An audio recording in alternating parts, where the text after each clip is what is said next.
Welcome to the Cybersecurity Vault. I'm your host, Matthew Rosenquist, CISO industry cybersecurity strategist and advisor. And today we're going to talk about the rise and risks of AI as innovators look to put it in business leadership roles.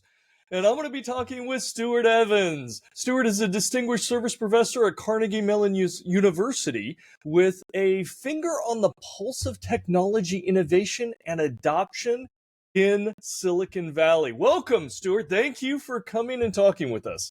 Thank you, Matthew. It's a real pleasure to be here, and I'm just super excited to be able to share some insights. I think that the rest of the world is now had this sort of Silicon Valley mindset imposed on them, and I think it's a shock to many, especially with the technology changing as rapidly as it is. So I'm delighted to be here, and I'm happy to share any insights.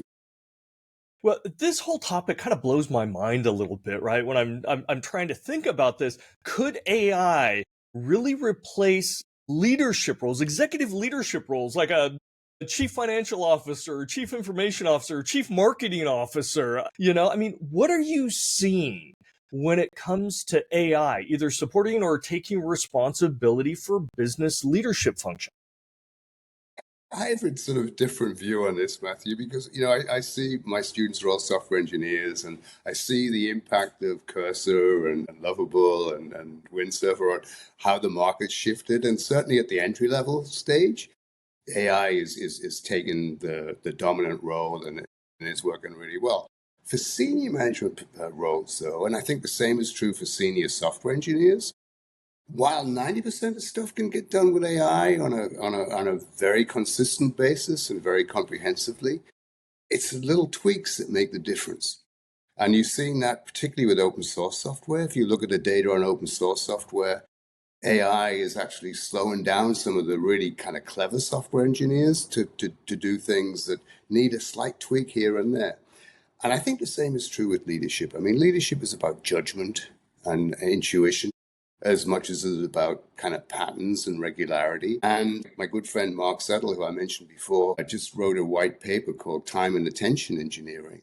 And I think that, the thesis is, look, AI is inevitably going to automate standardized processes. We've seen that happen all the time now. It's having a massive impact on every organization. But what is it we uniquely do outside of those repetitive processes? And it's the art of judgment. And that's really what leadership is all about.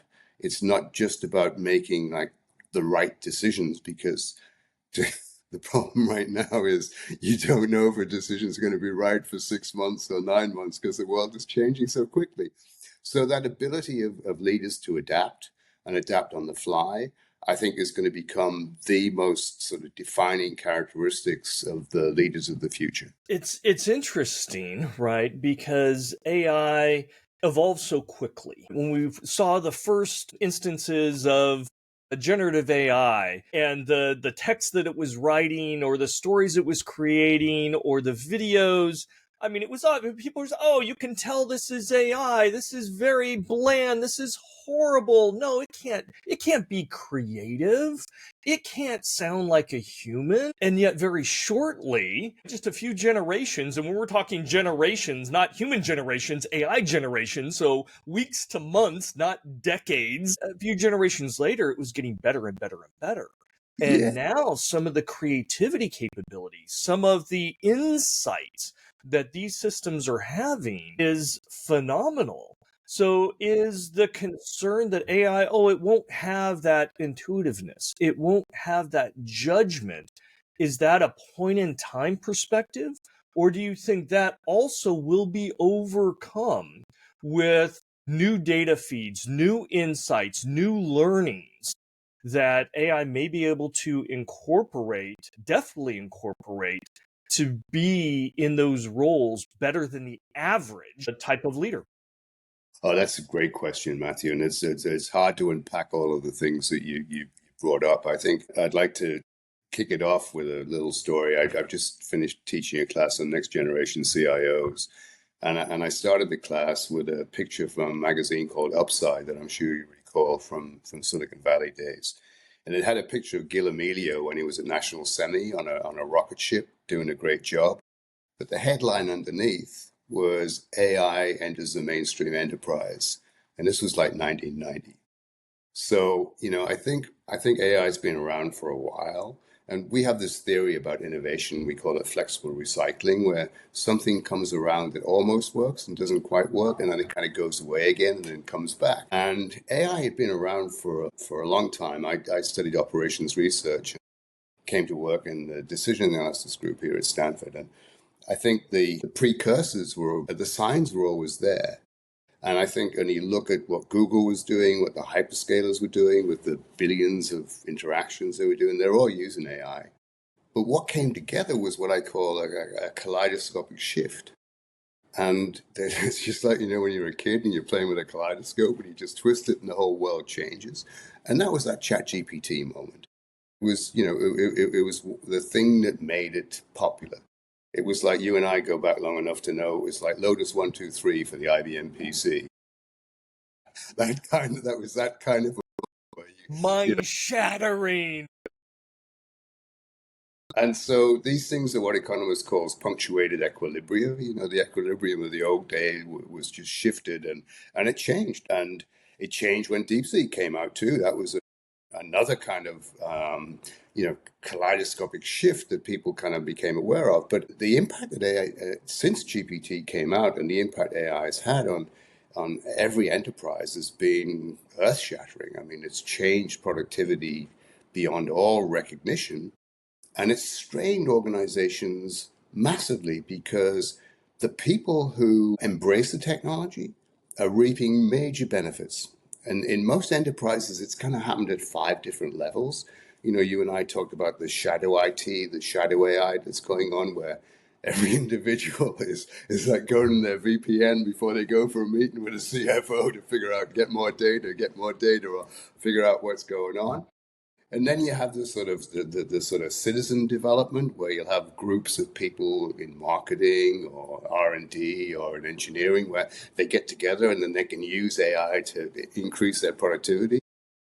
Then you have the sort of formal IT driven activity with the IT service desk, all of the service desks, all the stuff that MoveWorks kind of pioneered. And MoveWorks was around before COVID. They were the first to use AI really substantially in the IT organization, and they did a fantastic job.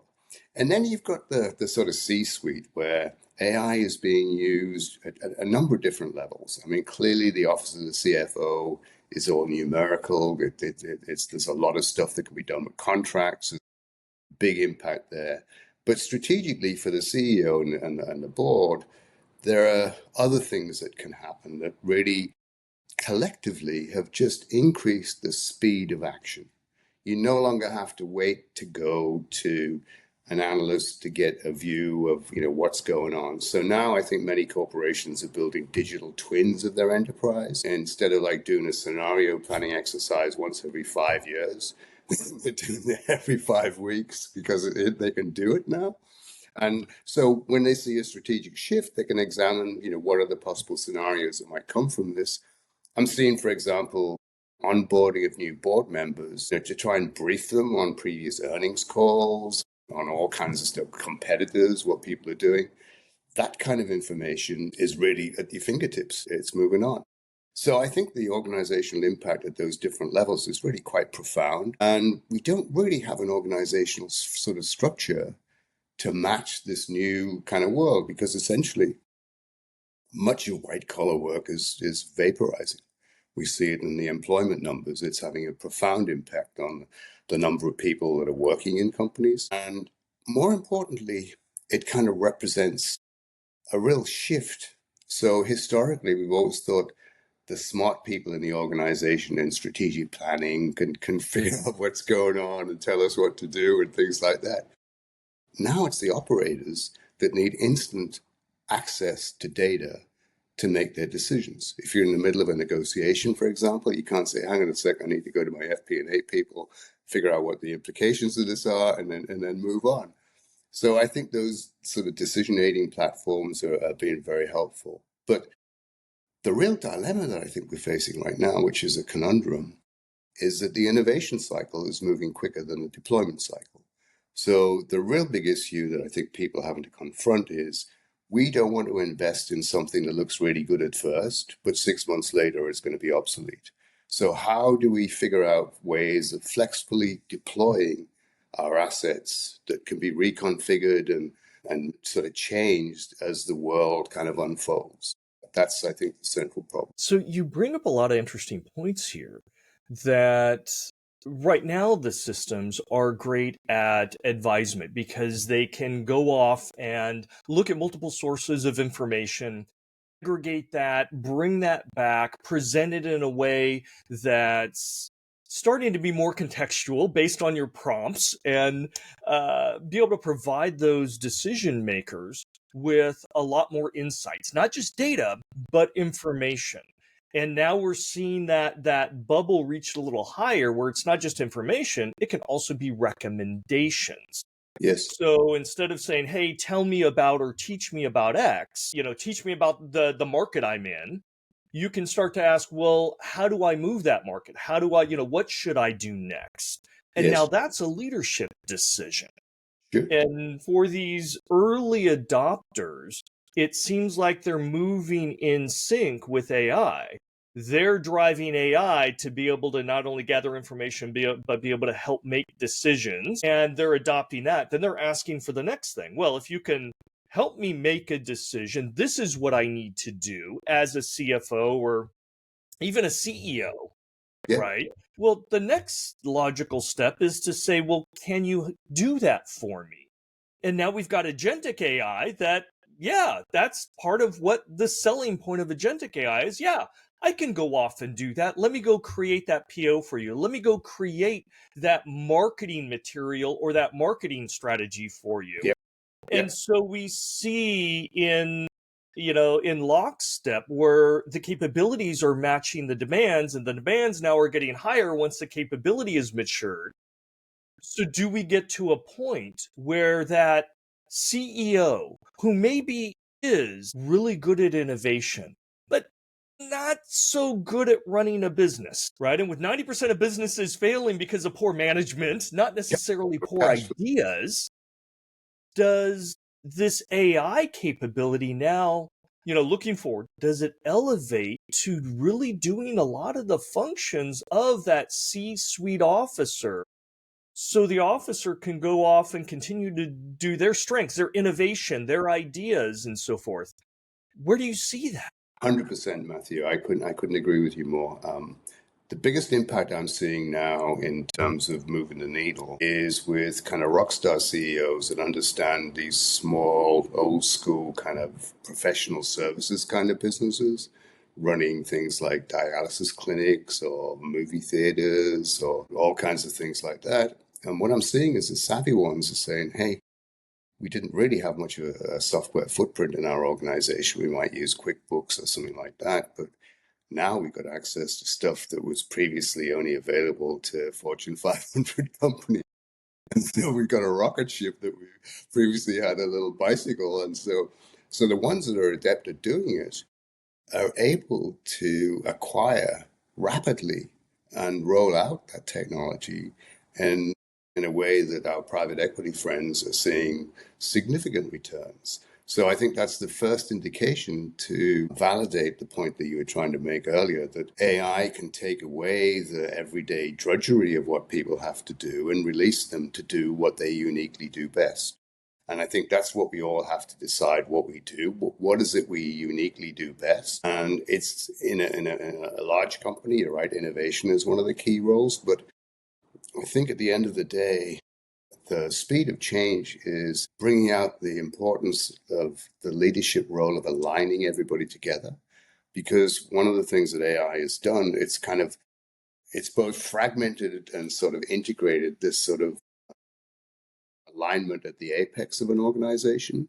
The C suite has to be together on what it's doing. And, you can imagine a situation now where you've got a decision to make in a board meeting and AI is kind of being involved and it says, hey, look, those two board members, it looks like they had a bad night last night. I'm not sure they're going to be at their best to make a decision. So why don't we weight the decision process such that The ones that look sharp and look like they're really into this are the ones that are going to be like making decisions. So I think that the change is just so profound that we're still in those kind of early stages. You know, in evolutionary biology, there's a term called phenotype plasticity, which refers to the ability to like rewire on the fly when things change. And it's abundant in nature. The best example, I'm from the UK, and in Scotland, there's a bird called a ptarmigan, which is a big kind of bird that's in the highlands. And in the wintertime, they take a white plumage on, they molt, and in the summer it's brown. And now with global warming that they're experiencing over there right now, the snow melts earlier. So some of the ptarmigans are smart enough when they've got like a white plumage against a black background, they're pretty exposed to their predators. So some of them are taken to like rolling in the mud to darken themselves as protection. And then they're the ones that survive, and they're the ones that then become the sort of dominant DNA. And I think that's kind of where things are going to go with these large companies, and how you align everybody to adapt on the fly and continuously adapt is going to be key. So I think that our paradigm shift is in its early stages, and we still bring a lot of baggage on the old way of managing. I see, for example, there's rumblings about the curriculum at business schools now. Are we teaching our prospective future leaders the right kind of skills to have? Do you need to know a Black and Scholes model to figure out how to value a company? I know you don't anymore. You know, you can just ask Claude or ChatGPT, and it tells you these things. So I think we're really in a very, I think we're probably at the end of the first innings. I think that's probably where we are right now. And I think there's still a lot more innovation to come. I mean, the money that's being invested by the venture community is at a record. The valuations are crazy. The amount of money that people are paying for talent right now is just insane. We're back in the old acqui-hire days where you buy companies for the talent again. So I do think that what you alluded to before is something that, the idea that AGI is going to be running the company is probably a stretch. But the idea that we'll be running a company with significantly fewer people than we have today, I think, is the reality that we're going to have to deal with. As you say, as we have, and I think this is where we are right now. I think this is the beginning of the second innings, is that every CISO and CIO has had 6 months of pilots and playing around with startups and spending a lot of money on the bigger infrastructure plays and things like that. And now it's time for the rubber to hit the road. I think people are just literally starting to deploy multiple agents across the enterprises to realize the dreams that have been sold to them. And now I think that historically in large enterprises, we view uncertainty in a very different way. So I don't know, 40 to 200 use cases is probably the norm that people are working with right now. But in Silicon Valley, 1 in 1,000 companies make it. So I think we've got to embrace a much bigger portfolio of activities that we can redeploy and remerge and have sort of capabilities that can be dynamically applied rather than sort of fixed and the way things go. And I think that's the mindset that we need to build right now. It's a different mindset, and it's kind of natural in entrepreneurs. That's the way it works. You have to shift gears 4 or 5 times a day at a minimum, probably more than that. And I think that ability to be versatile is really key. And we have this notion called adaptive DNA, where we kind of look at the different capabilities of people. And if you look at, I'll not bore you with it, but if you look at how animals adapt, it's really interesting to learn from nature. So if you think about versatility, the chameleon comes to mind. The chameleon changes color instantly against its background. It's doing that to both protect itself by camouflaging itself from predators, but also to hunt for prey, to be able to hunt for prey. So you've got that duality going on. It's like the explore, exploit notion that's prevalent in management thinking right now. Jim March's notion is strong. You also have different kind of capabilities like resilience. So if you look at a starfish can lose a limb and grow it back. And, resilient organizations are really key.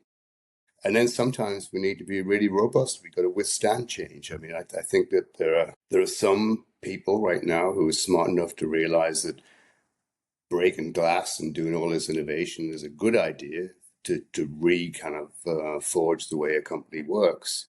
But there are other companies that are saying, hey, we're not quite sure where it's going to go right now. Let's go into a bunker for a little while and just wait and see Wait this out. see what's happening. Let's see. And that's more like a crocodile. Your crocodile's like sitting there with eyes above the water. Let's see what's going on. But the crocodile is robust because it can eat anything. It's the one creature whose gastric intestinal processes have evolved to the point that anything that moves is is a good meal. It doesn't really care. So you've got that robustness and resilience, and then you got the versatility of the chameleon. But then you have the agility, like a cheetah. The cheetah is a really good case in point where they can accelerate very rapidly when they see their prey, but typically it takes 8 engagements to capture a deer, that antelope that they feed off. If it goes beyond number 8, then they're in trouble. And it's a little bit like the way in our software organizations, we just keep people on these agile sprints time after time after time, and they burn out. The sad thing about the cheetah is it's dependent upon one type of antelope for its food, so it can't move. And then we have this kind of modularity concept, like a bee, a bee's nest. It's got all the components in where it makes, and modularity is another capability. So I think, going forward, we're going to see a much stronger emphasis placed on how much flexibility we have to adapt, because we can't know what the future is. It's a complex situation. And if you can't know what the future is, you need to be making investment decisions not on a rifle shot ROI where you know everything, but on how malleable is what we do. How can we shift resources quickly from failed experiments into the ones that are working? We've got to view these kind of AI development activities like a portfolio of activities, of which maybe 5% work out. So we've got to look, I mentioned before the explore exploit kind of paradigm, which is pretty dominant now from what Jim March at Stanford Business School put out. We'd like to add to that, saying you also, in addition to exploring for new things and exploiting existing opportunities, you've got to correct mistakes very quickly. And you've also got to be putting protection in place. And this is absolutely crucial for cybersecurity. You've got to be able to quickly figure out where you've got vulnerabilities and fix them if they're not right. But by the same token, you've got to inoculate yourself for future problems to protect yourself. So I think that's the kind of paradigm we need to go moving forward. It's a complex, different way of thinking about the world. So we're at the beginning of the second inning, and we know the capabilities of AI are going up. We know the value allows organizations to hit above their weight class, right? When they successfully adopt it and use it for the technology. And again, that technology then gets better. That gives an advantage to early adopters. That promotes more funding and innovation for a whole bunch more AI types of solutions and services. And yeah, maybe only 5% or 10% survive and become viable, but still, you've got a massive number. So at the end of the day, you've got many more use cases and potential value propositions. So you've got value, you've got adoption, you've got rise of innovation, and the winners are the ones who rush to integrate this for a benefit. That tells me we're going to see an increase in velocity Yes. in the use cases, in the amount of adoption for organizations, small, medium, and large. That paints the future. But my question is, as we rush towards this, specifically for AI leadership support or functions, what are the risks that we now have to accept or embrace or prepare for, mitigate? I mean, what are the risks for this velocity moving forward and adoption? Yeah, it's that's the key question that everybody is confronting right now. I think, Matthew, it's difficult. For the last 18 years, I've taught a class on innovation and entrepreneurship in Silicon Valley, and it's different. It's different every year. But one of the things I always get from my students is, "Oh, Professor, I've got a great idea. I've got a great idea," and ideas are really important. The DNA of what comes afterwards. But the real issue is how you scale something and how you get it to be in industrial strength. And I think scaling requires a different kind of flexibility than coming up with ideas and things like that. So I think the risks of high velocity organizations are the reason we have so few public offerings, because to go from like a Series C funding to becoming public is a super complex activity. And then when you're a public company, it's a whole new world. It's a different game out there. You have to manage the quarterly earnings calls. That's the name of the game. You've got no choice. So you've got different kinds of constraints at different stages of evolution. So I think that the risks of moving at high velocity are really different from stable organizations where, you 5% every year and you're just doing this and you're doing that. That's a different kind of game. So the risks are really that when you hit a wall at high speed, you do a lot more damage than you do if you're just walking along. So that the biggest risk is the potential catastrophe of what's going on. And I think that's something that we, when we drive a car, we don't think about what happens if we go off the road. We continue to be safe. We know that we check the brakes. We make sure everything's working right. So I think that's what large companies are kind of doing right now. The risks from a cybersecurity point of view are really the ones that are just almost unthinkable right now, because the potential that we can imagine of what's going to happen when all these agents are running around interacting with each other autonomously are something that humans can't really begin to understand. And we all know that nothing's perfect. And quite honestly, when we onboard a new employee, we give them 6 months before we expect them to be like fully operational. And now when you hear the sort of resistors saying, "Oh, this thing's only 90% accurate," well, 90% is pretty good. Yeah. It's a lot better than a new employee that's is trying out and trying out, and it's maybe 50% the first month, 60%. So I think we got to change the way that we think about these things. But I think the cybersecurity risks are really just one of the biggest problems. The other problem is that it seems like a lot of these models tell us what we want to hear. So my experience has been the best leaders are the ones that people that want to give them the bad news. They want to tell them what's really going on. They don't want to kind of paint the picture in a rosy way when it's not. So I think having AI make it look like things are going well when they're not is probably a big risk that we're facing right now. The environmental impact. What are we going to do with all these data centers the size of Manhattan? And the energy costs are going up and the costs of infrastructure are going up. I think there'll be some innovation there too. I think with these constraints on leadership and management, what I suspect is going on right now, and I've seen this quite a bit, is that we're going to see AI move into physical systems, the operations side of enterprises. And I think they will make organizations much more efficient, much more adaptable, much less sort of machine age kind of organizations where you've got a huge production line that, you can't once you set it going, you can't turn it off. I think those days are changing. I mean, I've seen one company in contract manufacturing where they were able to use computer vision to completely automate their test and inspection function. They had 1,000 people there. So I think the productivity impacts are big.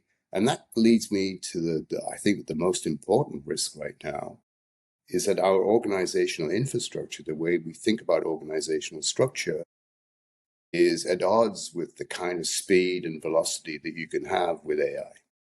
And I think the C-suites and the boards need to increase their clock speed, and that isn't something that everybody can do. That's okay. They'll use AI to do that. So it's fine.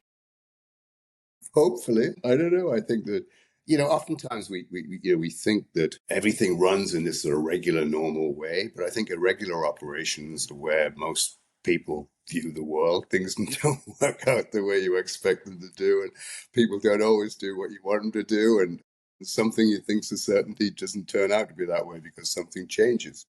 And so this ability to adapt on the fly, I think, is going to become probably the strongest capability that we're going to see in our future leaders, this ability to be nimble, to be dexterous, to what we call super flexible. I think that's going to be the key going forward. But you have to have some foundation. You can't just be blowing in the wind as everything starts to come along. You've got to have a vision that's driving it. What's the core business we're in? What are we really trying to do? And how do we connect with customers?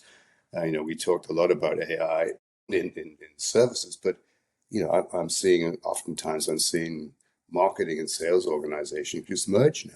There's no need for the two to be separate. It's changing that kind of organizational structure. And again, I think it goes back to we're seeing structural innovation unfold organically right now. And I think we need to move away from the models of the past and figure out how, I mean, to go back to your earlier thesis, it's all about dynamic execution under extreme uncertainty. When we've lost that stability that we've had pre-COVID, and the world is just very turbulent now. The VUCA world is upon us. So every day is a different chapter, and we got to be able to switch gears. You know what? When I talk about innovation, I start off my classes with innovation, and I put FAD, and they say, "What's it's a fad?" No, no, no. Innovation's real. I say, no, no. What do you think FAD stands for? And innovation is either forced, most of the time, accidental, some of the time, rarely deliberate. And I think that as we deploy AI at scale, we need to think about how to deliberately adapt and not be at the whims of what's going on outside. We have to have some core capabilities to be able to do that. I like this idea, right? We want to be deliberate. We want to have oversight control, use it, optimize it. But do you think, given the lure of the value propositions, that many organizations have blinders on right now when it comes to those risks? They see how this can get you to the pot of gold better, faster, and cheaper, and they're not thinking about some of those risks. And specifically, in my world, the privacy risks, the regulatory risks, the ethical risks, all those kinds of things. And we're just rushing. And that velocity we talked about is good from a business sense if it's successful, but really, really bad from a risk acceptance and awareness sense. Yeah, Are I we so agree with you. blind? Earlier on, before we were discussing like mergers and acquisitions, and you know what it's like when there's two, where there's the investment bankers have created like this capacity that merge together. We're going to be ruling the world. Our two products are going to be this, that, and the other. Let's get our customers kind of merged so we can do this. And security just takes a back door. It's like all of those. Nobody loves us.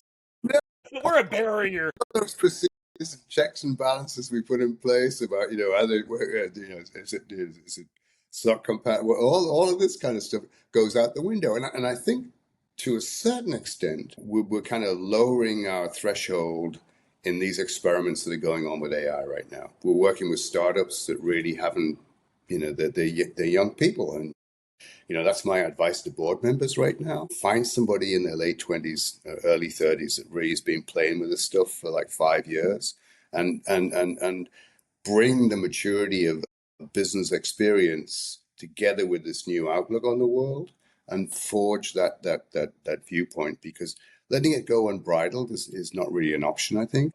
Going at it aggressively is not an option either. So you kind of caught in the middle of this conundrum is we know we've got to use it. We know we've got to move on. And I think that's what's happening in large organizations right now. People are really frightened that they're going to lose their jobs with good reason. And there's a lot of people that if they don't adjust and become more productive, that's probably what's going to happen. I think that the employment numbers that came out, I haven't heard anybody say, well, isn't AI kind of partly responsible for this? So how are we going to adapt to that kind of world? I honestly don't know. But I think that there's an increasingly strategic role that the CIO and the CISO are going to have to play in this new organization, Matthew. I think historically, we've been viewed as a staff function that kind of slows things down. And rightly so. I mean, we know the risks are entertaining. We've seen it before. We've seen the movie, and it's like, and if the people we work with don't have that kind of background, they're not aware of it. So I think what's happening now is that The leaders that I see being very effectively adapting to this new world are leaning way more heavily on their CIO and the CISO, because they know at the end of the day, there's going to have to be some sort of experienced people that know how to create essentially a software-driven enterprise. And that's what we're going to have at the end of the day.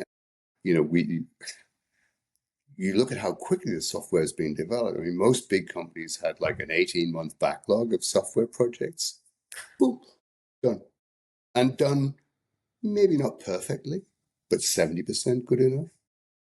When you didn't have it before, is it way better than not having it at all? Not from a security perspective. That just introduced a whole bunch of vulnerabilities. But if it's being done automatically, how do we know this? What's the kind of tests that we put on them? You know, I was talking to a chief operating officer of a big manufacturing company, and he was saying that, look, we have to speed things up and get cost out because, you know, as the world's changing, we've got tariffs to deal with, all this kind of stuff. So I was sitting down with my people and I was thinking, well, what can we do to make things quicker and better? And it was like, well, you know, when we look at the list of all of these components we use, 60% are pretty standard components. So why do we need to do 5-day burn-in of these things we've been using for a long time? It's the newer stuff that's coming in that we need to be subjecting it to the more rigorous scrutiny. And I think that's where things are going right now. There's another big issue going on, which you and I talked about before, which is kind of shifting, punctuating the equilibrium.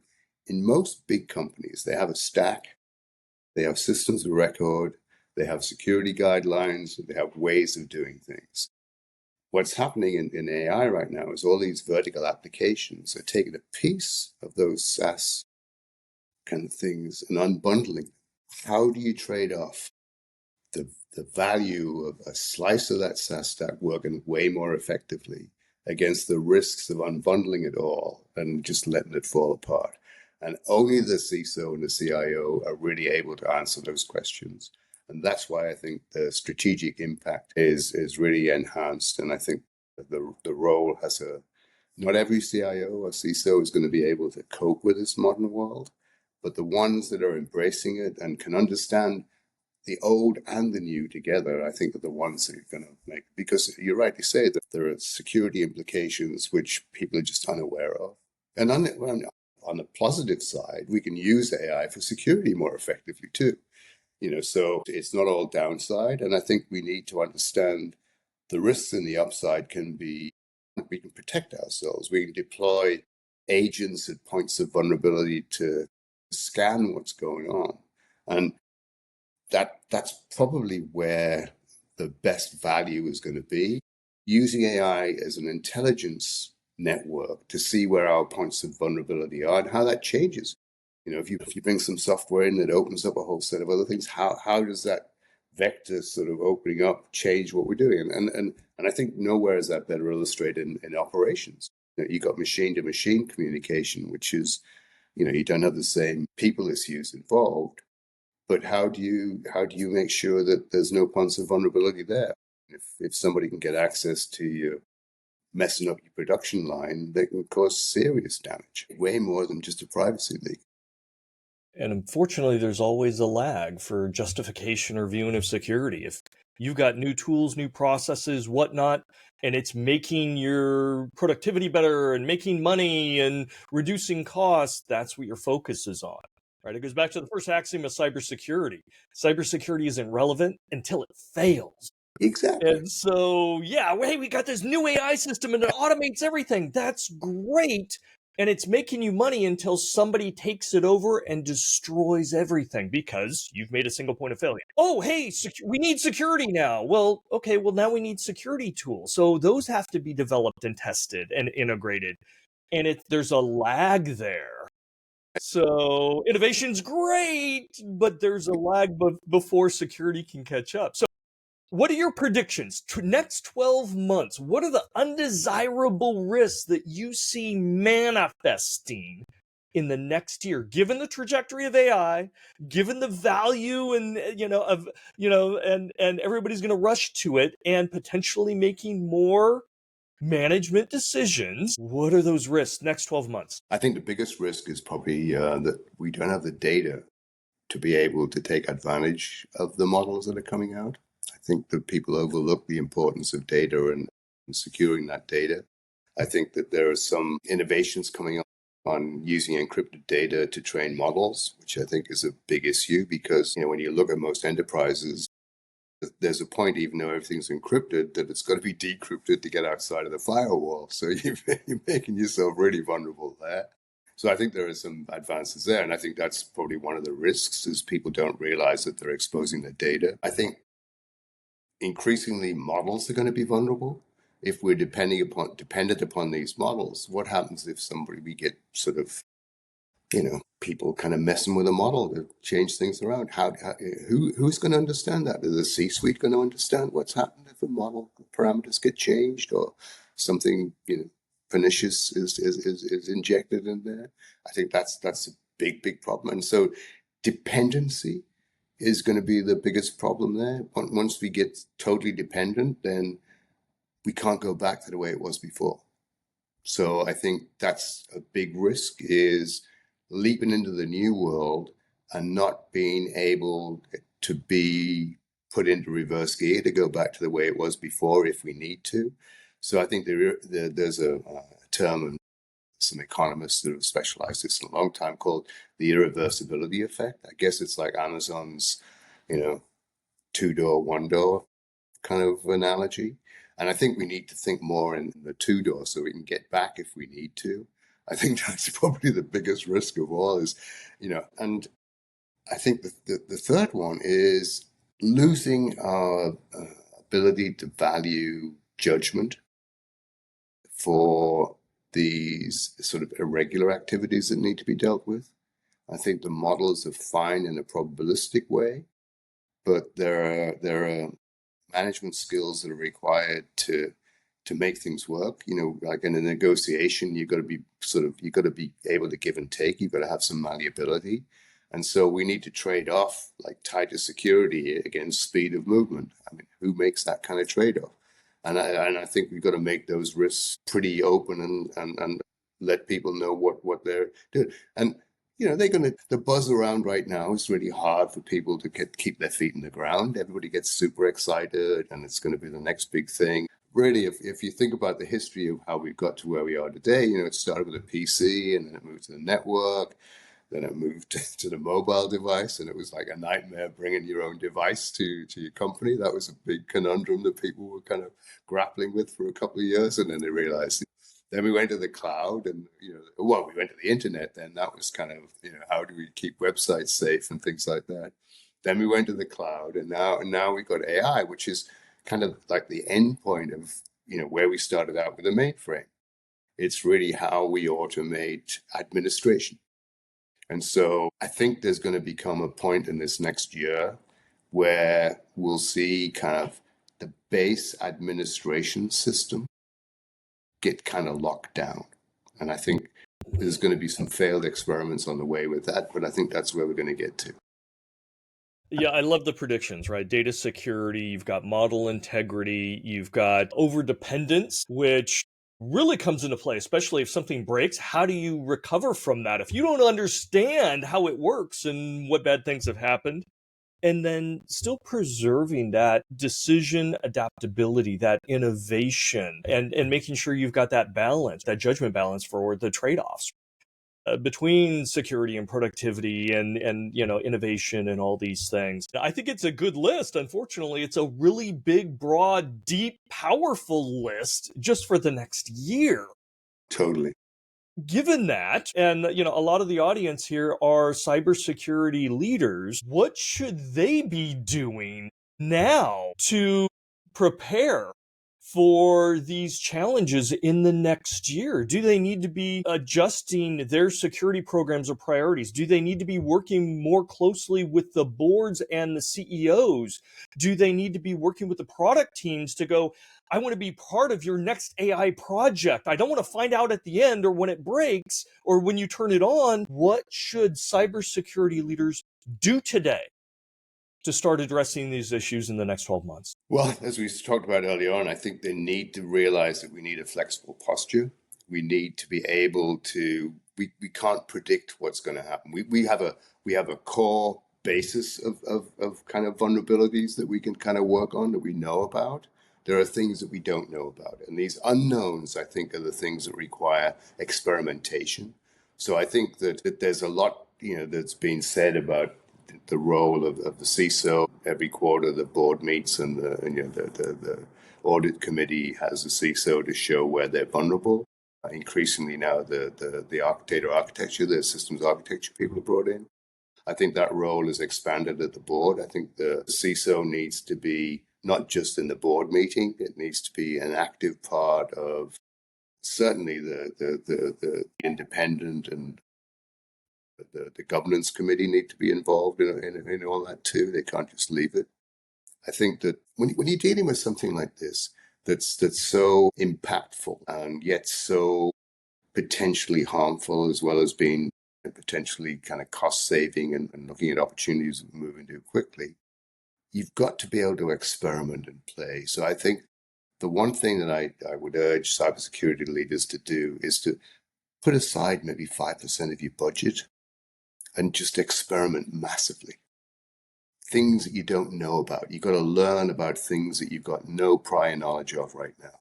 And you can't just wade into those and make decisions without having some first-hand knowledge. We spoke earlier on, Matthew, about the value of seeing things with your own eyes. I think cybersecurity leaders need to see things with their own eyes so that they can inform the leadership of the enterprise, the C-suite and the board, not just what they read about in Fortune magazine or pitches by consulting companies that want to come in there with a team of 500 data scientists, so they're going to like revolutionize the way that you manage the company. But the cybersecurity leaders need to be able to give the benefit of their experience to leaders in a way that they can see what's going on. They understand it, because historically we've always been viewed as naysayers, and the last people you want to know as a security people, because they'll put a stop to everything.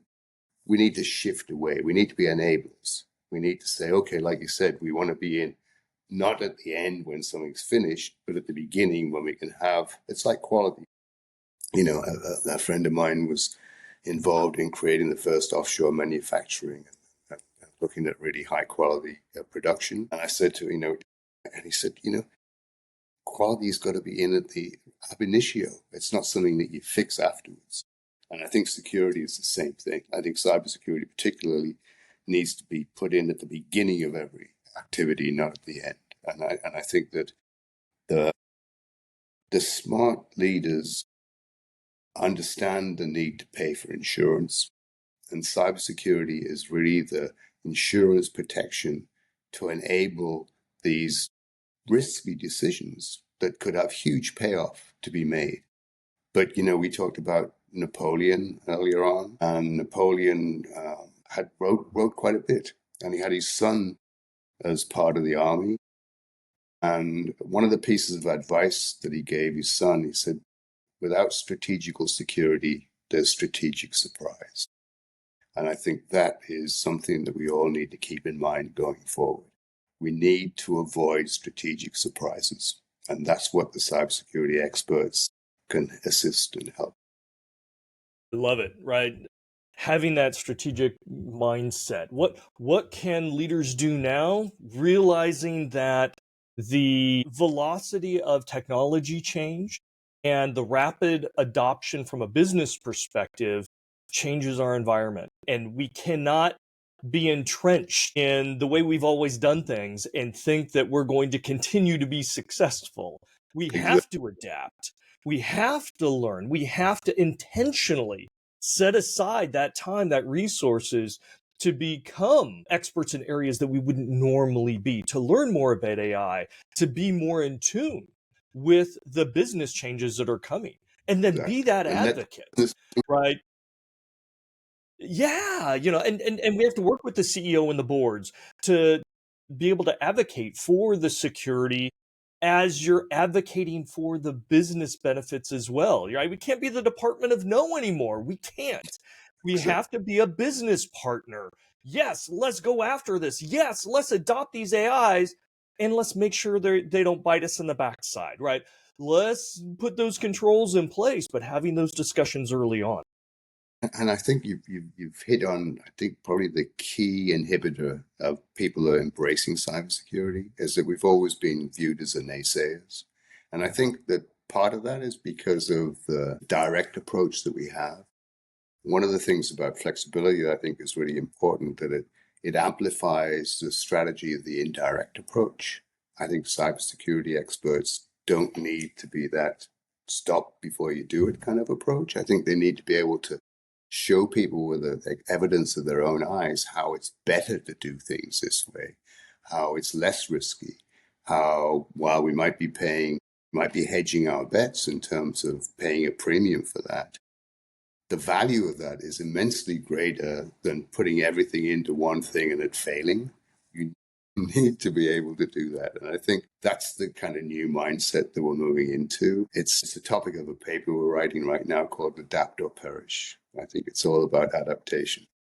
Yeah, it's, nature, right? It's you see it in nature and you see it in business. Those who don't adapt, they're not going to survive. So, Stuart, thank you so much. Distinguished Service Professor at Carnegie Mellon University. Again, thank you for sharing your cybersecurity insights with us.